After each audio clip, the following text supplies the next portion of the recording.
First ever factory outlet, Chandanagar, Mukunda Jewelers. Opening soon. No making charges.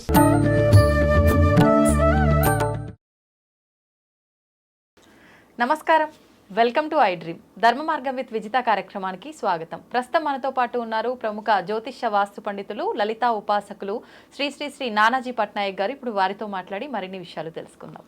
నమస్తే అండి. శ్రీమాత్రే నమః. చాలామంది భగవంతుడి విషయానికి వచ్చేసరికి ఏకాగ్రతగా చాలా భక్తితో పూజలు చేస్తూ ఉంటారు. నామస్మరణ చేసినా ఏం చేసినా కూడా ఇన్వాల్వ్ అయిపోతుంటారు దాంట్లో. కానీ కొంతమందికి ఆ ఏకాగ్రత అనేది అస్సలు కుదరదు, కాన్సన్ట్రేట్ చేయలేకపోతుంటారు. ఆ చేసే నామజపమైనా పూజ అయినా ఏదైనా సరే.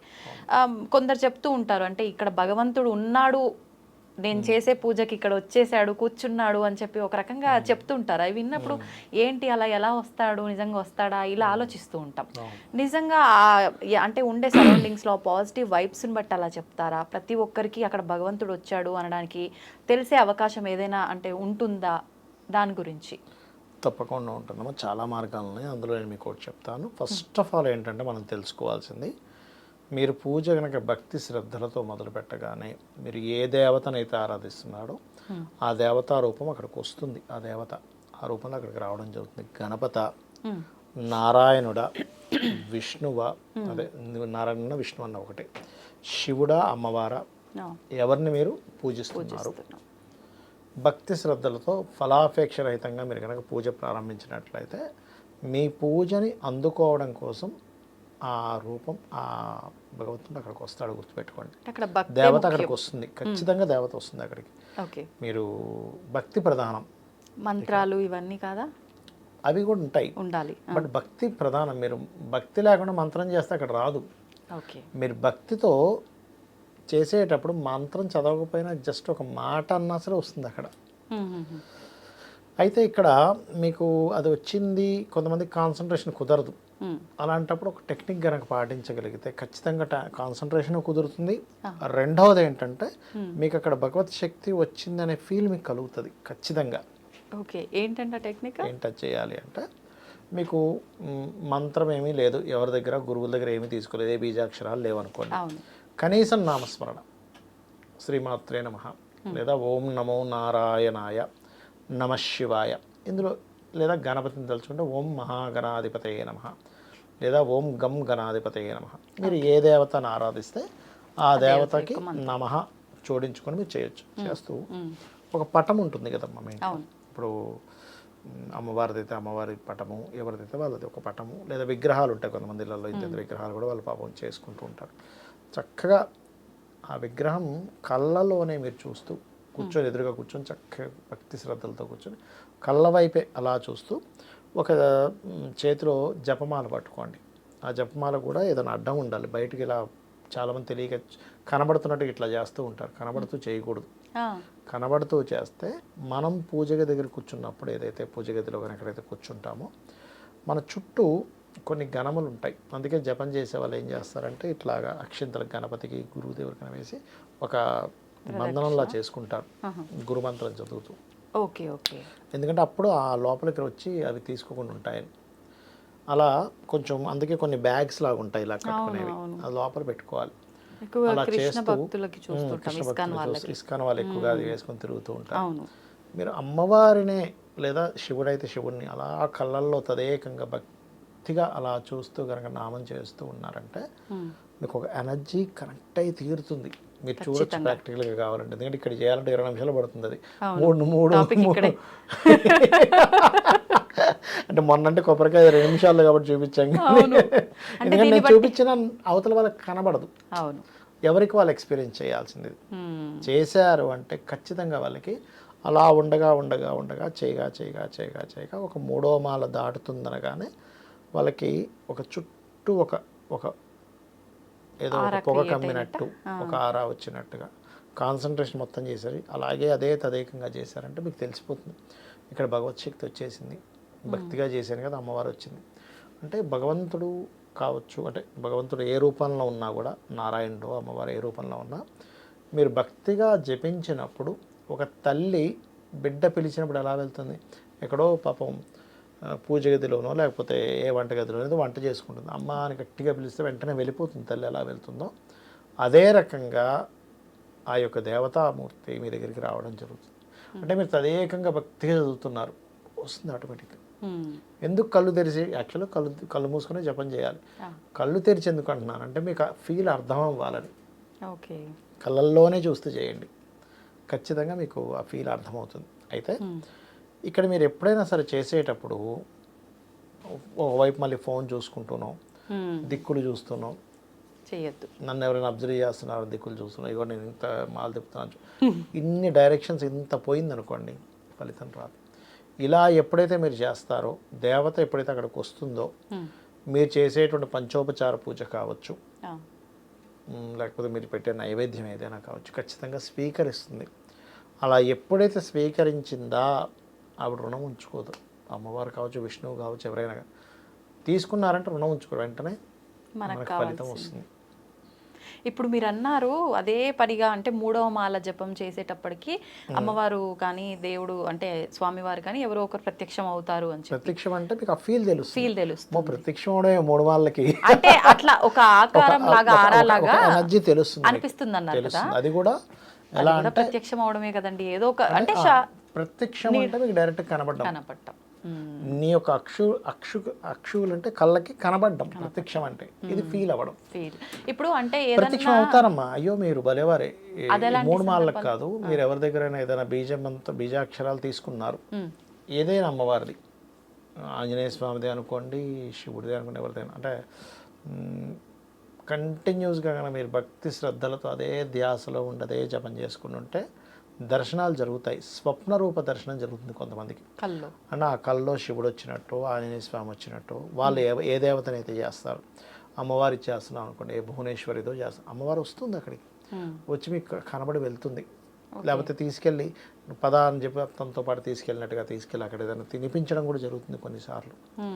వస్తుంది, ఖచ్చితంగా వస్తుంది. కొంతమందికి స్వప్నంలో వస్తే, కొంతమందికి అదే తదేకంగా ఈ నాలికను పైకి పెట్టుకొని ఈ భాగంలో ధ్యాస పెట్టి చేసే జపం ఒకటి ఉంటుంది.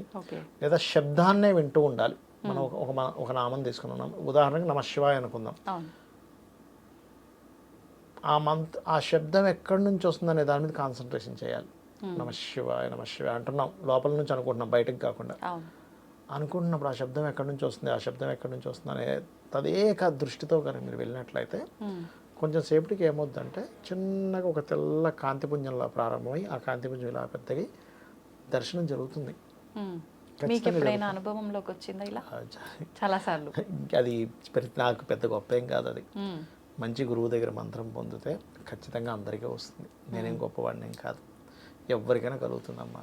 భక్తి శ్రద్ధలతో కుల మత భేదాలు లేదు. బ్రాహ్మణుడికే జరుగుతుంది, క్షత్రియుడికి జరగదు, లేకపోతే శూద్రుడికి జరగదు, ఏమి లేదు. భగవంతుని దృష్టిలో అందరూ సమానమే. మీ భక్తి కావాలి ఆయనకి. మనకి వెంకటేశ్వర స్వామి వృత్తాంతం ఒకటి ఉంటుంది, మీరు వినే ఉంటారు. తన పేరు ఏదో ఉంది, గుర్తు రావట్లేదు నాకు. ఆయన తిరుపతి వెంకటేశ్వర స్వామికి రోజు బంగారు పుష్పాలతో పూజ చేసేవాడు. ఆయన చేస్తూ ఉంటే ఆయనకు ఒక దృష్టి కూడా వచ్చింది. ఎలాంటి దృష్టి అంటే, మహర్షులు, సిద్ధులు, దేవతలు అందరూ వచ్చి ఆయన్ని పూజ చేసుకుని వెంకటేశ్వర స్వామికి పూజ చేసుకుని వెళ్దాం కనబడి అనుకునేవాడట. నేను అసలు చేస్తుంటే వీళ్ళందరూ కూడా వచ్చి వెళ్తున్నారు, నా అంత భక్తులు ఇంకెవరు ఉండరు అనుకున్నట్టు ఆయన అనుకున్నాడు.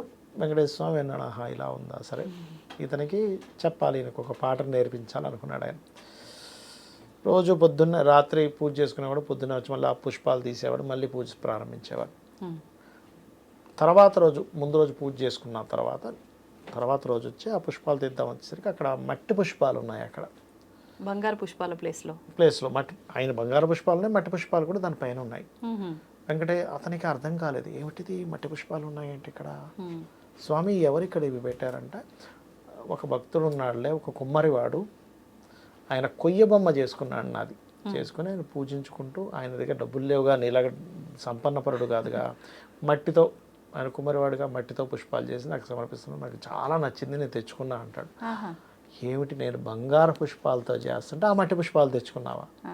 అయ్యో ఆయన భక్తి అలాంటిది అంటే, నాకంటే భక్తుడా, చూడు కావాలంటే వెళ్ళి చూడు, ఎక్కడ అంటే పలానా అడ్రస్, పలానా దగ్గరికి వెళ్ళి, ఆ చిన్న గుడిసెలో ఉంటాడు ఆయన. నేను వెళ్ళిపోయాడు అసలు, ఈ బాబాయ్ నాకంటే భక్తుడు, ఆయన పోయి తెచ్చుకున్నాడంటే ఏంటిది బాబాయ్ అనుకుని వెళ్ళిపోయాడు. వెళ్ళిపోయి ఈ లోపలికి ఎంటర్ అవుతుంటే ఈ కిరీటం పడిపోద్ది అయింది రాజుది. ఆ శబ్దానికి ఆయన బయటకు వస్తాడు. అయ్యో ఏమైందండి అంటే, అయ్యో నేను వెంకటేశ్వర అని చెప్పాడు, నీ అడ్రస్ చెప్పాడు, అయ్యో వచ్చానంటే సరే లోపల రండి. తెరల్సి నిజంగానే కొయ్య బొమ్మ ఉంటుంది అక్కడ వెంకటేశ్వర స్వామిది.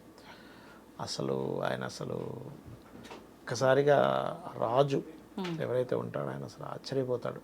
అప్పుడు ఆ కొయ్య బొమ్మలో నుంచి స్వామివారు ప్రకటితం అవుతారు. ఈయన వెళ్ళిన సందర్భంలో వెళ్ళినప్పుడు ప్రకటితమై అప్పుడు చెప్తాడు, నాకు ఎటువంటి భేదాలు ఉండవు, భక్తిగా ఎవరైతే చేస్తారో వాళ్ళకి నేను ప్రసన్నున్నవుతా. అంతేగాని నువ్వు బంగారంతో పెట్టావు కాబట్టి నువ్వు నీ భక్తి చాలా గొప్పది, ఆయన మట్టితో పెట్టాడు కాబట్టి ఆయన గొప్ప కాదు, భక్తి ప్రధానము. ఈ విషయం ఎందుకు చెప్పానంటే ప్రధానం. ఎందుకంటే వాళ్ళకి సంపదలతో ఏం పనమ్మా, మొత్తం వాళ్ళదే కదా. మట్టి అయితే ఏంటి, బంగారం అయితే ఏంటి, వెండి అయితే ఏంటి, లేనివాడికి కదా అవన్నీ గొప్పలు. మొత్తం ఆయనదే. నా రూమ్లో ఉన్నదే నాకు ఇస్తే నాకేముంది, ఈ రూమ్ మొత్తం నాదే అనుకుంది. ఉదాహరణ ఇక్కడ ఉంది నావి, నా థింగ్స్ నాకే ఇస్తున్నావు, నాకు ఇక్కడ విషయం ఏముంది. అయితే అంటే బంగారమా వెండ మట్ట అనేది ఆయనకి ఏ తారతమ్యం ఉండదన్నారు కదా. కానీ కొన్ని స్టోరీస్ విన్నప్పుడు ఇట్లా దేవుడికి సంబంధించిన వాటిల్లో ప్రత్యేకించి పూజకు వాడే కలశాలు వీటి విషయంలో ఖచ్చితంగా బంగారము లేదంటే వెండి లేదంటే మట్టి ఇలా ఉంటుంది కదా. మరి అలా ఆప్షన్స్ ఎందుకు అంటే కొన్ని తాంత్రికమైనటువంటి విషయాలు చేసేటప్పుడు ఆ పర్టికులర్ పదార్థంతో చేస్తే ఇంకొంచెం తొందరగా వస్తుంది. కొన్ని పుష్పాలతో చేస్తాం, కొన్ని కామ్యాలు నెరవేరాలి, ఎర్రటి పుష్పాలతో చేయండి అంటారు.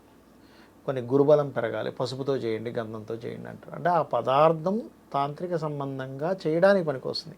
కానీ భక్తి లేకపోతే మీరు దేంతో చేసినా వృధా. మీరు చిన్న ఎగ్జాంపుల్, మీరు ఒక గెస్ట్గా వెళ్ళారు, అక్కడ ప్రేమ అభిమానం లేకుండా మిమ్మల్ని పిలుస్తున్నాం అనుకుంటే నాకు వద్దని వెళ్ళిపోతారు. అక్కడ ఎంత పెద్ద గిఫ్ట్ ఇవ్వనే నాకు వద్దంటారు. ఎందుకు, ఒక ఇది ఉంటుంది కదా మనిషికి, అలాంటి దేవత అక్కడ ఉన్నది. ఓకే, అంటే మొత్తానికి భగవంతుడి విషయంలో మనం చూపించాల్సింది భక్తే గానీ ఆస్తులు అంతస్తులు ఆడంబరాలు కాదు, అస్సలు కాదు. ఆ నిజం తెలియనంతసేపు మనిషి ఆ దీంట్లోనే ఉండిపోతాడు. అవి ఉండకూడదు.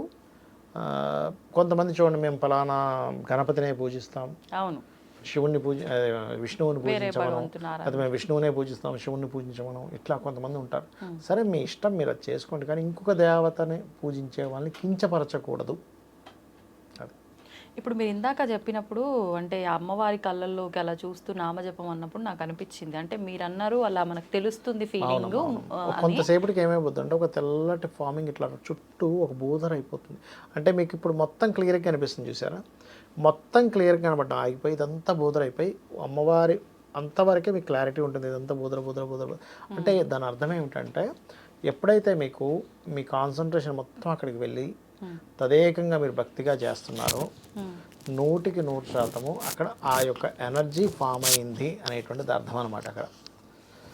సో అప్పుడు మీకు తెలుస్తుంటుంది ఆటోమేటిక్గా, ఓహో ఆ ఎనర్జీ అక్కడ ఫామ్ అయింది అనేటువంటి మీకు తెలియడం అనమాట.